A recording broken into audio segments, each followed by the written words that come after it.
श्रीमन रामायण कथा की जय। कथा आरंभ होते है। आओ वीर हनुमान आसन लीजिए, प्रेम से दरो कथा में ध्यान। सियावर राम जय जय राम, मेरे प्रभु राम जय सिया राम। सहज सुर कृपा भालू सब पुनि सिर पर प्रभु राम। रावण काल कोटि कहू, जीती सके ना संग्राम। बोलो सियावर रामचंद्र भगवान की जय।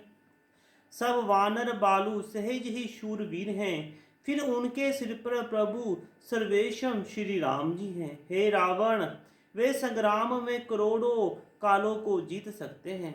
श्री रामचंद्र जी के तेज बल और बुद्धि की अधिकता को लाखों शेष भी नहीं गा सकते।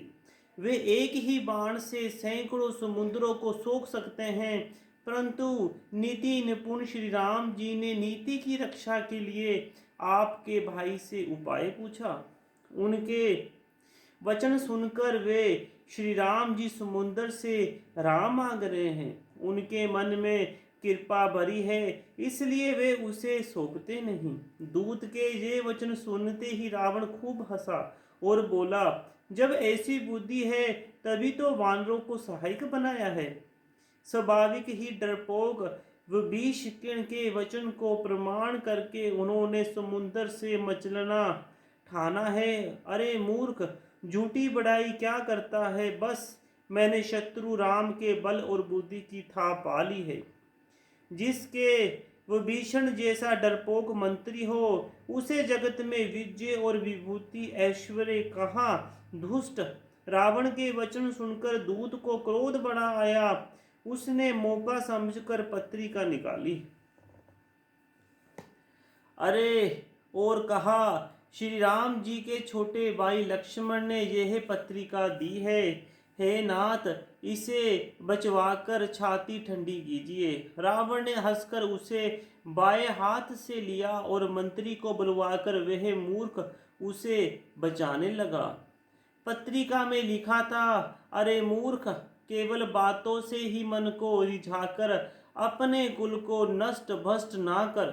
श्री राम जी से विरोध करके तू विष्णु ब्रह्मा और महेश की शरण जाने पर भी नहीं बचेगा। या तो अभिमान छोड़कर अपने छोटे भाई विभीषण की भांति प्रभु के चरण कमलों का भ्रम बन था जा, अथवा रे दुष्ट, श्री राम जी के बाण रूपी अग्नि में परिवार सहित पतंगा हो जा। दोनों में से जो अच्छा लगे सो कर। पत्रिका सुनते ही रावण मन में भयभीत हो गया, परंतु मुख से ऊपर से मुस्कुराता हुआ वह सबको सुनाकर कहने लगा, जैसे कोई पृथ्वी पर पड़ा हुआ हाथ से आकाश को पकड़ने की चेष्टा करता है, वैसे ही यह छोटा तपस्वी लक्ष्मण वगिल वास करता है, ढीठ हाँकता है। शुक ने कहा, दूत ने कहा, हे नाथ, अभिमानी स्वभाव को छोड़कर इस पत्रिका में लिखी सब बातों को सत्य समझिए। क्रोध छोड़कर मेरा वचन सुनिए। हे नाथ, श्री राम जी से वैर त्याग दीजिए। यथापि श्री रघुवीर समसत लोकों के स्वामी हैं, पर उनका स्वभाव अत्यंत ही कोमल है। मिलते ही प्रभु आप पर कृपा करेंगे और आपका एक भी अपराध वे हृदय में नहीं रखेंगे।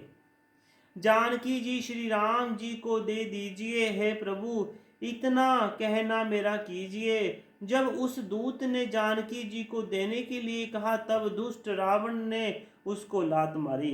वह भी विभीषण की भांति चरणों में सिर नवाकर वहीं चला जहां कृपा सागर श्री रघुनाथ जी थे। प्रणाम करके उसने अपनी कथा सुनाई और श्री राम जी की कृपा से अपनी गति मुनि का स्वरूप पाई।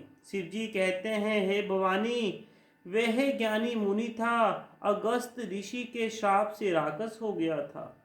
बार बार श्री राम जी के चरणों की वंदना करके वह मुनि अपने आश्रम को चला गया।